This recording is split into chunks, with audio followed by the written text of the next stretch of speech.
Few hours, students in Uvalde will again return to the classroom. All going back for the first time since the mass shooting at Robb Elementary School.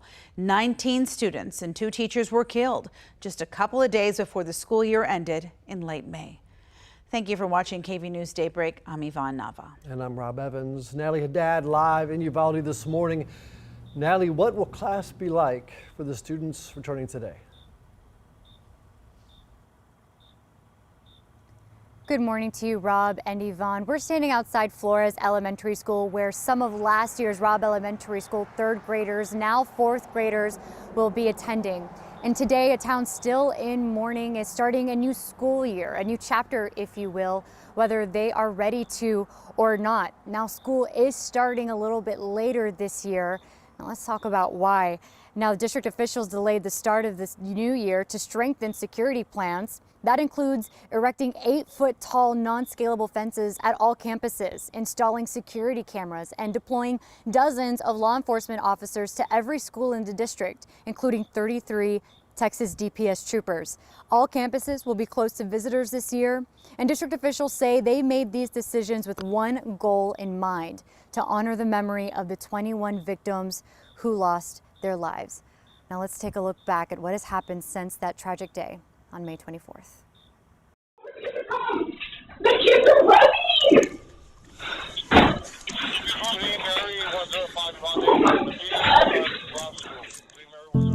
Warning signs, unnoticed. Tragedy, unsolved. It's like a nightmare. You wake up. Questions, unanswered. Also, I want to know if there's a camera. Months have passed and the people of this small Texas community continue to cry for accountability, for change. I know there's a limit on what you can do. Go beyond that. We take you back to the beginning. May 24th, 2022, Uvalde, Texas. 2 days before the final school bell would ring, signaling the start of summer, a gunman walked into Robb Elementary School with a semi-automatic weapon. Numerous rounds are discharged in the school. 19 students and 2 teachers killed.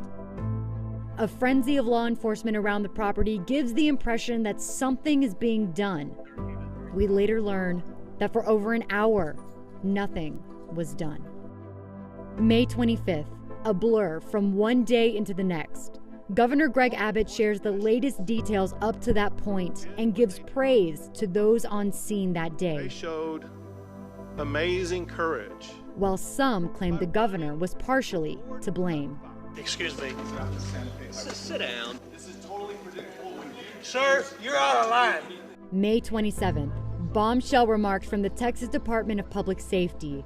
Quotes from their first press conference would carry into the days that have followed since lives were taken from inside Uvalde classrooms. Of course it was not the right decision. It was the wrong decision, period. There's no excuse for that. The information that I was given turned out in part to be inaccurate, and I'm absolutely livid about that. Information corrected, redacted. Heated city and school board meetings, investigations, and state committee hearings. All eyes would turn to those who the people of Uvalde want held accountable. Law enforcement who responded to the shooting that tragic day, and Uvalde Consolidated Independent School District Police Chief. In the weeks that followed, memorials would build and overwhelm Robb Elementary School, the town square, and the windows and yards of homes and businesses. Texas DPS would share that Arredondo was not cooperating with their investigation or responding to interview requests. The same day, Arredondo was sworn into Uvalde City Council behind closed doors. He would later step down. And despite the people of Uvalde, state Democratic and some Republican leaders calling on Governor Greg Abbott to call a special session to address current gun laws, the governor would refuse. Instead, the Texas House Investigative Committee was formed. Its goal to develop a report to reference to when the House would meet again in 2023. Months after students returned to school, months with no added protection from the law. The Uvalde CISD School Board assured parents new safety features would be installed on all campuses. Fences, security cameras, single entry points, security resource officers. As press conferences were held and new information came to light, Pete Arredondo would be widely blamed for a poor response to the Robb Elementary School shooting. Who decided to place the lives of officers before the lives of children. Arredondo was placed on administrative leave, but it wasn't enough for most. We don't want him. We want him out. July 12th, KVUE obtained May 24th surveillance footage of the Robb Elementary School hallways. 77 minutes of chaos. It is the first tangible piece of evidence showing what exactly happened that day. KVUE's release of the video would be met with both appreciation for transparency and backlash. To release that video the way you did it. That part of that video. But what was made abundantly clear is that 376 law enforcement officers were at the scene of the shooting, and those who made it inside the school waited 77 minutes to take action. Mr. Board President, August 24th, Pete Arredondo is terminated from Uvalde Consolidated Independent School District. effective immediately. A search for a new school police chief begins. An investigation into the rest of the school's police force is still to come. Good morning. My name is Kaylin Gonzalez. I was in the Robb Elementary on the day of the shooting. I am here today to make a change. I'm Felicia Martinez, mother of Xavier Lopez.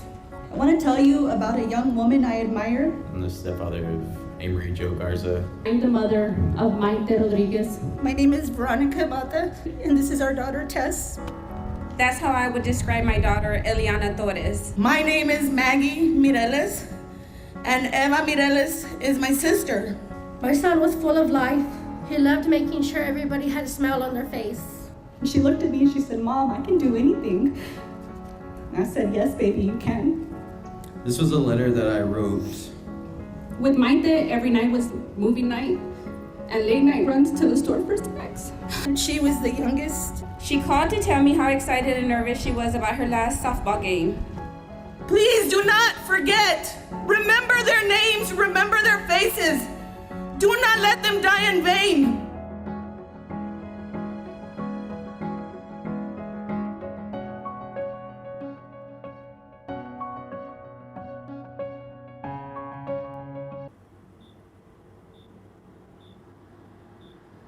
That brings us to today, September 6, 2022 in Uvalde, Texas. It is the first day of school for Uvalde CISD. Those safety features that the school board said would be installed on all campuses have either yet to be installed or are incomplete, including here at Flores Elementary School, where from where we are standing, we see no fence around the perimeter of the campus. Nearly 140 students have opted for full-time virtual learning versus coming to school with fresh new supplies, walking through the hallways and into classrooms with their teachers and their classmates, taking no risks on their safety. The change that the city of Uvalde is looking for still undelivered.